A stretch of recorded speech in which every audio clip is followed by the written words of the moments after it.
Welcome back to Tread on Sports. I'm Tread. Today we're coming to you from ABQID, a local business accelerator. Thank you, ABQID, for letting us use your space today. In this segment, we're going to be talking about the Utah State games, both the men and women's. But we're going to start with the women who traveled to Utah. They were facing off against the Aggies, a team they had already beaten this year, but would find themselves down by 6 at the half. However, a 25-point third quarter helped propel the Lobos to a 68-58 victory. The game was another strong performance for Alex L. after she missed a few games earlier this year due to concussion protocol. She led the squad with 21 points, while Charisse followed up with 15. Also in double figures were Mikel Burleson and Jason Nunn. But let's look at some highlights of the men's games who hosted Utah State. Before the game, we see the Lobos warming up with some dunks.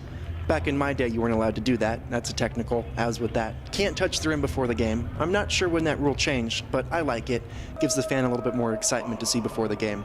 Coach Neal looking good as he is supporting Coaches vs. Cancer Suits and Sneakers Weekend to benefit the American Cancer Society. Elijah Brown's going to get the scoring started with a jumper there from the right elbow. Tim Williams is going to get this great entry pass, go up, and get rejected. But Harris won't as he falls away. Williams says, "Oh, I see what you do," keeps the ball away from the defender and puts that one high off the glass for 2 points. This game also marked the return of Connor McDougal, who has been out since the Nevada game with a concussion. Let's see how he did in his first game back. And in his first shot attempt since being back, McDougal goes up strong, gets the foul, and he'd make the free throw for the three-point play.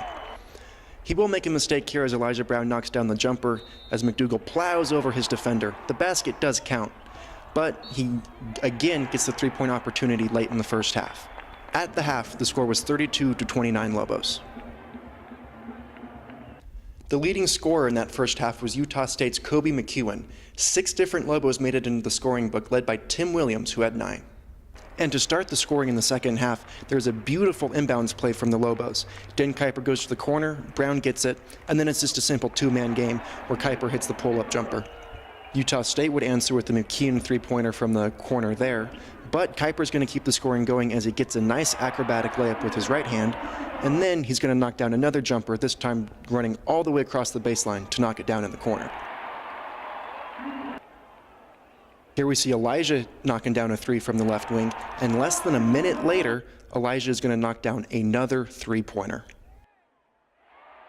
After scrapping for the ball, Utah State is going to come up out of the pile with it, and it's going to be Utah State's Taylor who gets the layup and the 2 points.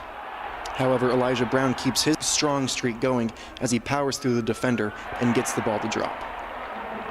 And then it's going to be Damian Jefferson with another strong take, taking the contact and laying it up off the glass to get the 2 points. Here we see Utah State's Rector get the tip in, but it would be too little too late as the Lobos would be victorious, 74-61. Elijah Brown was the performer of the night in the victory, scoring 24 points on 8 of 13 shooting. He was also 6 of 6 from the free throw line, and the team as a whole didn't miss from the free throw line, making all 17 free throw attempts. After the game, we caught up with Coach Neal. Thought our guys came out tonight a little sluggish defensively. They just we couldn't get any stops. We played some good basketball. Offensively in the first half, I thought our guys stepped it up a little bit in the second half. We made some key plays, some key stops. Anytime, I mean, they shot 5 for 10 in the second half from threes. We didn't want that to happen. They were 1 for 7 in the first half, so ended up 6 for 17, but they shot a lot of them. We really got to the line in the second half, which we needed to do. We didn't do that in the first half. We only got there 3 times. So we improved tonight.